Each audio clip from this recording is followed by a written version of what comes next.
مرا محبتی تو کشت منم اسیر یا نگاه مگو مگو سخن درشت مگو کی عاشقی گناه Магия голоса. Неповторимая история Нигины Амонкуловой.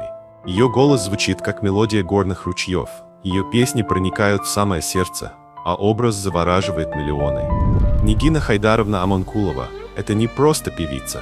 Это символ таджикской музыкальной культуры, несущий в себе традиции и современность. В каждой ее песне слышится душа народа, а в ее жизни – вдохновляющий путь к успеху. Детство и первые шаги к музыке. Нигина родилась 30 января 1986 года в живописном городе Пенджикент.